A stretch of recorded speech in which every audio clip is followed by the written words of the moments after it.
pemilu legislatif dan pemilu presiden dalam satu hari H pemilihan. Nah, itu maksudnya serentak itu sama-sama nanti tanggal 14 Februari. Paslon itu kan harus diusulkan sama partai politik. 20%. Ya, sehebat apapun yang bersangkutan, kalau partai politik nggak mengusulkan ya nggak akan dipilih juga sama rakyat ya.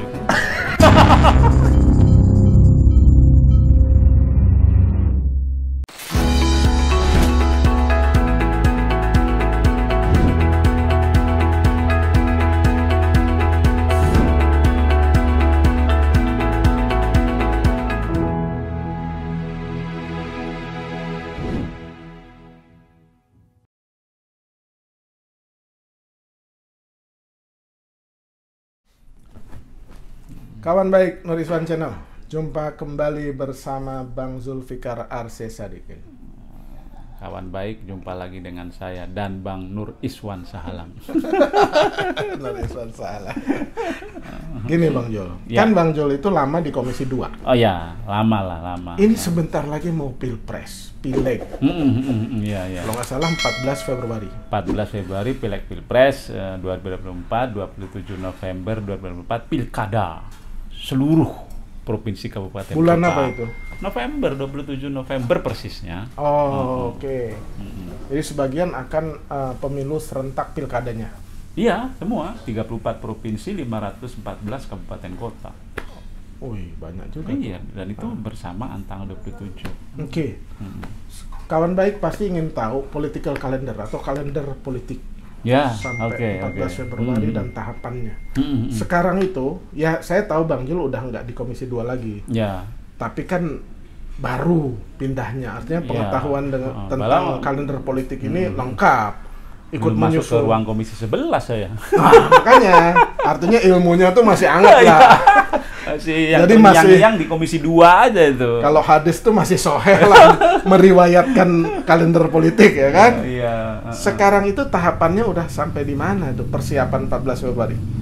Sekarang ini kita belum ya, karena kalau mengikuti undang-undang itu 22 bulan ya selambat-lambatnya. Jadi kita masuk tahapan itu nanti bulan Juni. Tanggal Ya, Satu yang lah. jelas ya tanggal 1 lah. tahapan resminya itu tahapan program, jadwal tahapan dan program itu bulan Juni kita mulai nanti. bentuknya apa itu tahapan itu? Pendaftaran partai atau Belum, biasanya itu kita itu mengedepankan dulu PKPU soal tahapan jadwal dan program. PKPU itu apa? Peraturan Komisi Pemilihan Umum. Oh yang kan KPU-nya sama Bawaslu baru terpilih kemarin ya? Sudah ya, yang baru yang periode 2022-2027 sudah kan. 7 orang sama 5 orang KPU Bawaslu sudah. Nanti sebentar lagi Komisi 2 akan menyiapkan DKPP, pemerintah juga akan menyiapkan DKPP karena di Undang-Undang 7 2017 itu bilangnya 2 bulan setelah dilantik KPU dan Bawaslu DKPP yang 5 DKPP orang. itu apa? Dewan Kehormatan Penyelenggara Pemilu yang ngawasi kode etik KPU Bawaslu. penyelenggara pemilu KPU dan Bawaslu itu harus sudah ada. DPR Komisi 2 ngusulkan 3 nama, pemerintah ngusulkan 2 nama. Oh itu enggak mekanisme seleksi seperti KPU Bawaslu ya? Enggak. Dipilih oleh Komisi 2 tergantung gitu? internal Komisi 2 aja siapa nama-nama yang disetujui begitu, dan tergantung pemerintah juga nama-nama yang disetujui siapa begitu. Berarti nanti Komisi 2 akan membuka pendaftaran untuk DKPP? Nggak ada juga pendaftaran lah. Jadi? Ya Pilih-pilih gitu aja? ya langsung aja kan Komisi 2 udah tahu siapa yang pantas, dianggap yang pantas untuk yang memimpin layak dan DKPP. patut. Iya sudah punya lah Nama-namanya. sudah punya Long list dan short listnya tuh udah mulai disusun. Nah, menuju ke Juni ini selain urusan DKPP kita sedang membincangkan lah dengan penyelenggara pemilu soal PKPU tentang tadi itu program tahapan dan jadwal, termasuk soal anggaran, termasuk soal kampanye, masa kampanye, durasinya berapa lama, termasuk nanti penggunaan IT, ya kan? Jadi kita ingin mempertemukan banyak persamaan dulu supaya nanti begitu kita masa sidang ini membahas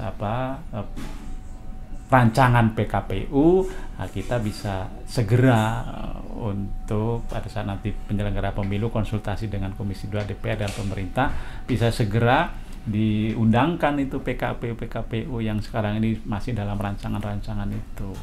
PKPU itu disusun oleh KPU sendiri atau konsultasi dengan Komisi 2? KPU buat, nanti mereka biasanya itu public hearing begitu, uji publik lah, bersama nanti mengundang Bawaslu, mengundang partai-partai, ormas, lalu sebelumnya ada expert juga. Nah, kalau sudah menjadi rancangan begitu, harus dikonsultasikan ke DPR bersama pemerintah melalui rapat dengar pendapat. Gitu. Baru disahkan.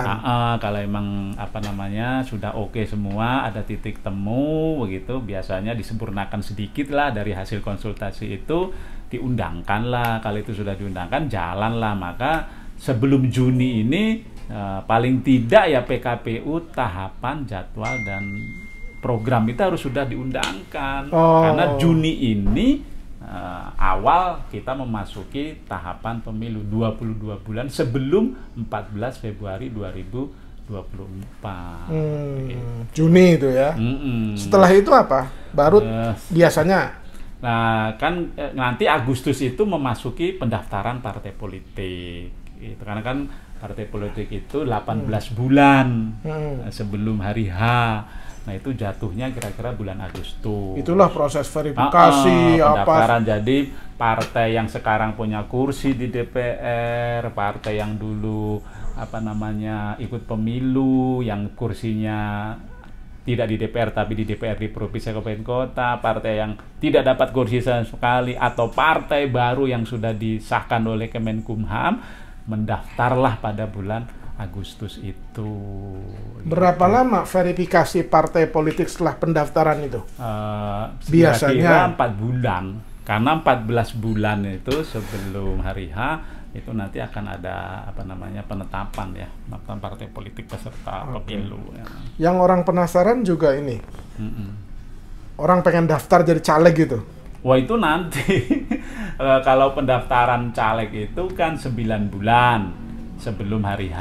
Jadi kira-kira bulan Juli 2023 lah, Juli Agustus 2023. Lalu kalau paslon pilpresnya 8 bulan sebelum Februari 2024, ya kira-kira bulan September lah kan gitu. Agustus, jadi September. Kira-kira masih lama, makanya sekarang ini partai-partai sedang selain mempersiapkan kelengkapan untuk pendaftaran partai politik, sekarang juga sedang melakukan rekrutmen internal, ya kan, untuk bakal calon itu. Bakal calon apa? Caleg? Calon legislatif, terutama itu, ya kan, melalui mekanisme internalnya masing-masing. Seperti Golkar misalnya itu melalui fungsionaris. Katanya sekarang ini sedang nyusun fungsionaris. Jadi semua partainya sekarang sedang rekrutmen? Iya, sedang jadi melakukan kalau itu. Misalkan saya atau kawan baik ada yang berminat jadi caleg, saatnya sekarang ini daftar. Ya, daftar jadi anggota, walaupun sebenarnya harus ada 5 tahun dulu kalau di Golkar itu jadi anggota, baru boleh daftar jadi caleg. Begitu. Jadi kalau saya daftar ke Golkar tuh belum bisa dong? Ya, kan belum 5 tahun. Bisa juga, karena kan kita ada menyediakan diskresi gitu. Itu ketua umum itu ada diskresi 5-10% gitu. Makanya kan perlu saya tanya, kan pasti kawan lu, ya, aku kan pengen karena kebutuhan terhadap minoritas, kebutuhan terhadap profesional, ya kan, kebutuhan terhadap segmen tertentu, kebutuhan terhadap ahli tertentu, itu kita memberi ruang itu sehingga tidak perlu 5 tahun dulu jadi anggota. Gitu. Boleh jadi ya? Boleh. Masih terbuka, guys. Masih. Apalagi yang punya host Nur Iswan Channel. Itu. Kalau minat Golkar masih boleh berarti? Boleh, malah kita nyari sekarang ini. Ya kan, sedang menyusun fungsionaris, ya kan, dari orang-orang Golkar, dari sayap, dari ormas, dari badan, dari lembaga, bahkan dari luar juga. Gitu. Jadi kira-kira partai setelah lolos verifikasi politik, kemudian menyiapkan daftar calon sementara biasanya. Ya DCS, ya DCS. Ya kan?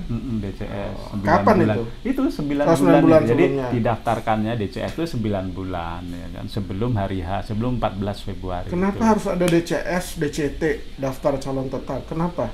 Ya bisa jadi kan nanti partai ada pergantian, bisa jadi yang bersangkutan di tengah jalan ada siap halangan atau resign. Iya gitu. Bisa diganti. Jadi bisa juga tuh ketinggalan di DCS tapi tiba-tiba bisa masuk di DCT kan? Ya bisa juga kalau dia mengganti ya kan. berarti yang paling krusial itu yang DCT ya kan? Iya, tapi ya lebih baik masuk DCS dulu ya kan. Masuk DCS ya. Baiknya gitu ya. Iya.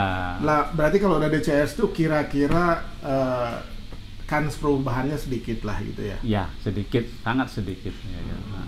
Kecuali overmah gitu ya. Pilpres itu kapan? Gimana tahapannya kalau sama Pilpres? Kan? Sama. Jadi namanya kan serentak ya? Iya, serentak. Serentak itu artinya pemilu legislatif dan pemilu presiden dalam satu hari H pemilihan. Nah, itu maksudnya serentak itu. Sama-sama nanti tanggal 14 Februari 2024. Memilih anggota DPR, DPRD dan memilih DPD dan presiden. DPD ya. Jadi 5. Tetap 5 surat suara, 5 kotak. Oke. Kalau berminatnya untuk ke DPD ya, kalau minatnya ke DPD, sekarang itu pertanyaannya, kalau dari partai boleh nggak nyalon DPD? Harus mundur kan? Mundur, kalau sudah terpilih, kalau dia pengurus, anggota gitu, sekarang nggak apa-apa mau ke DPD nyalek begitu, tapi begitu terpilih dia harus mundur sebagai pengurus atau sebagai anggota? Termasuk sebagai anggota ya. Karena dia kan perorangan ya. Oke. Jadi yang minat DPD ya begitu mekanismenya ya. Dan itu pendaftarannya juga serentak. Nanti ya mendahului kelihatannya itu karena kan dia harus diverifikasi juga kan. Kalau DPD itu kan daftarnya bukan ke partai, langsung ke KPU. Ya ke KPU langsung. Oke. KPU. Iya. Per provinsi nanti kan. Jadi 34 harus provinsi melihat itu. betul tanggal-tanggal itu kan. Oh iya, harus kalender pemilu itu harus dilihat betul. Makanya penting PKPU program tahapan dan jadwal itu segera disahkan.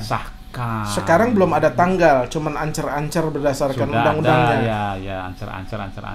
Yang sekarang ini kan yang sedang dibicarakan itu baru rancangannya. Nanti kalau sudah dibawa resmi ke DPR, dikonsultasikan, DPR oke, pemerintah oke, ya kan, diketok. Jadi pembicaraan awal ini baru kepada membuat atau mencari titik temu terhadap isu-isu yang krusial seperti tadi itu anggaran, seperti tadi itu masa kampanye kan begitu.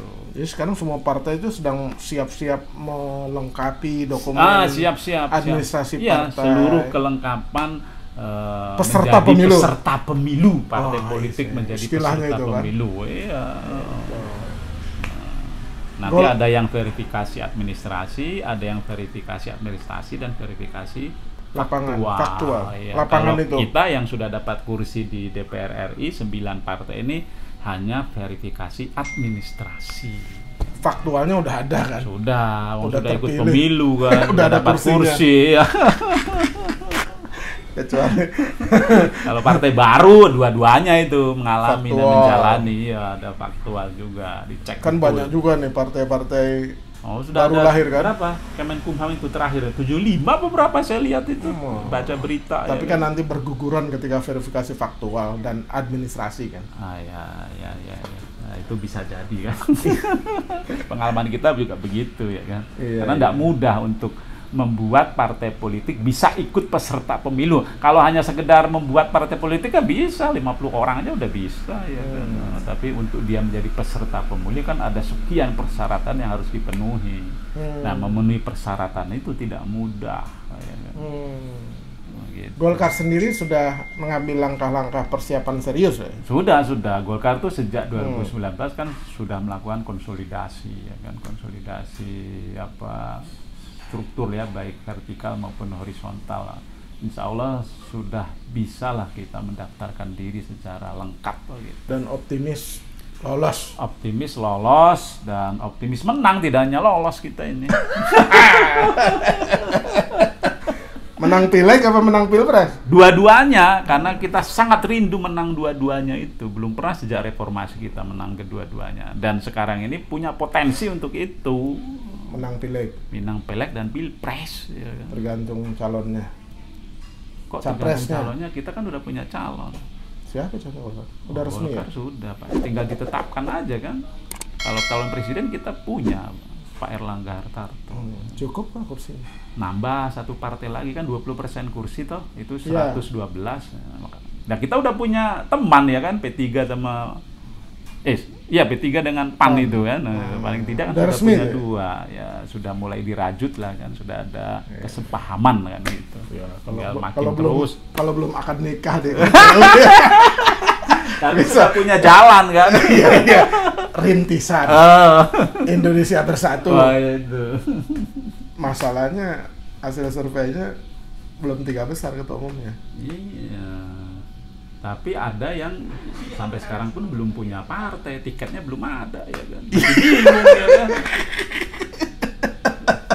Loh ya kan, paslon itu kan harus diusulkan sama partai politik ya. 20%. Ya, sehebat apapun yang bersangkutan, kalau partai politik nggak mengusulkan ya nggak akan dipilih juga sama rakyat ya kan.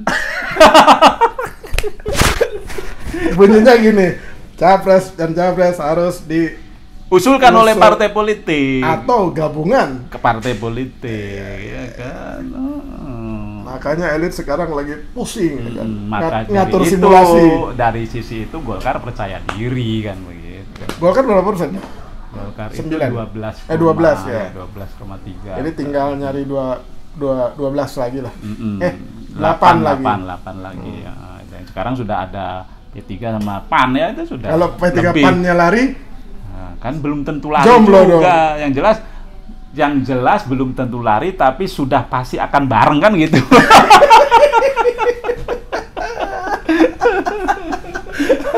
Kalau lari belum tentu. Jomblo ikut yang ada ya biasa kan. Cuman Bang Jul sebagai aktivis Partai Golkar optimis lah. Iya, optimis kita ini. Ya harus optimis, masa orang Golkar nanti dimarahin pengurus, masa anggota Golkar ya masalahnya begini. Bukan loh, sekarang gini, kalau pemilih rasional ya, kalau kita orientasinya policy gitu ya, mestinya masyarakat kita yang makin terdidik dan makin tercerahkan itu kan harus melihat figur-figur yang kenyang dengan torehan kinerja, karya, prestasi kan gitu mestinya itu, melihat paslon itu, melihat calon itu. Capres. Iya, termasuk capres ya kan. Torehan Pak Erlangga istimewa. Loh, banyak deh. Coba aja dibandingkan sama yang sekarang ini ada, coba. Kecuali dalam urusan minyak goreng ya. Kan sudah juga diselesaikan ya kan.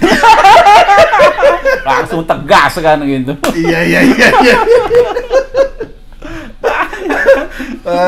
Padahal lagi kan harus begitu dong, harus begitu masyarakat itu. Ya suka tidak suka itu biasa, wajar, alamiah, sah gitu. Tapi harus kita lebih tingkatkan lagi. Ya saya sih ngelihat wartawan nanya ke Pak Erlangga itu kan.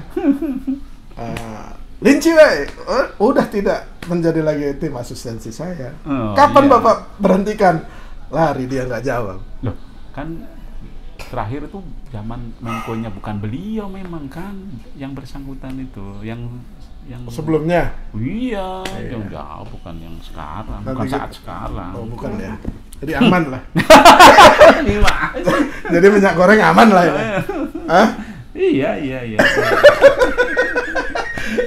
Oke Bang Jul, terima kasih. Tahapannya jelas, kawan baik. Baru sedikit sebenarnya itu tahapannya. Silakan nanti dibuka lagi. Ya kalau udah maka daftar itu kan. Kita penting masa untuk kampanye itu kapan? Masa kampanye ini kan, itu kemarin tuh sudah ada kesepahaman kita ingin masa kampanye itu lebih pendek ya kan, maksimal 120 hari. Jadi pilihannya 90 hari atau 120 hari begitu.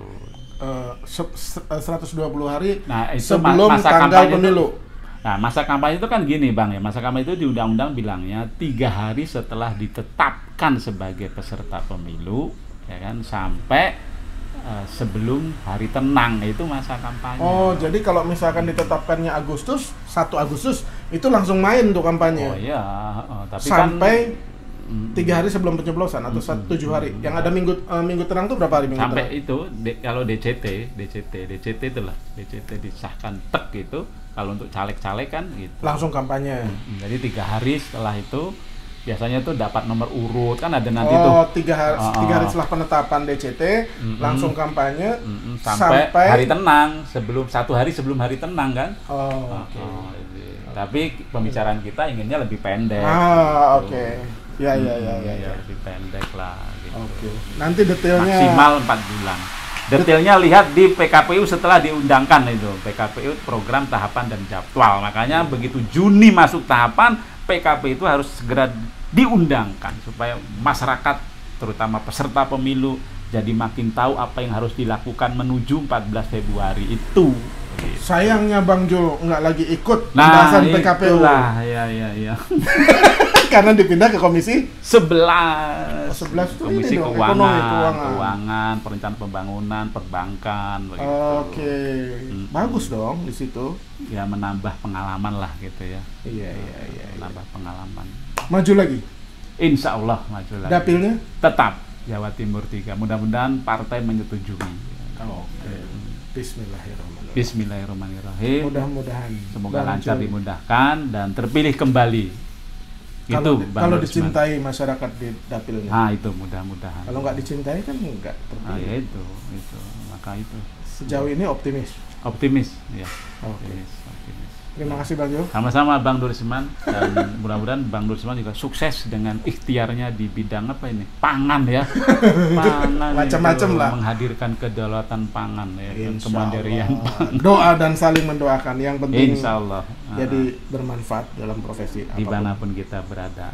Demikian. Fairunas angfahum linas. Ya, sebaik-baik manusia adalah yang bermanfaat untuk orang lain. Siap. Bang Nur Iswan. Termasuk di dalamnya bermanfaat untuk istri. Oh iya, harus dong ya kan. Dan keluarga. Itu juga. Keluarga besar. Iya, tetangga, masyarakat, bangsa dan negara, agama kan gitu. Demikian, kawan baik. Kita bincang tentang kalender. Yang minat masuk dunia politik, ingat tadi tahapan-tahapannya. Iya. Kalau nggak jelas hubungi Bang Jul di DPR. Dan Bung Nur Iswan, karena yang mengajak bicara Bung Nur Iswan. Iya. Terima kasih kawan baik. Jangan lupa subscribe, like, share, dan komen. Sekali lagi terima kasih kepada Bang Jul yang sudah bersedia diganggu waktu sibuk dan waktu keluarganya. Oke, terima kasih. Mudah-mudahan makin sukses Bang Nur Iswan. Sama-sama. Makin menebar maslahat untuk masyarakat melalui apa? Nur Iswan Channel. Nur Iswan Channel. Tagline-nya aja menjernihkan pikiran, menebar kebaikan. Luar biasa. Itu Islami banget loh. Terima kasih. Assalamualaikum warahmatullahi wabarakatuh. Waalaikumsalam warahmatullahi wabarakatuh.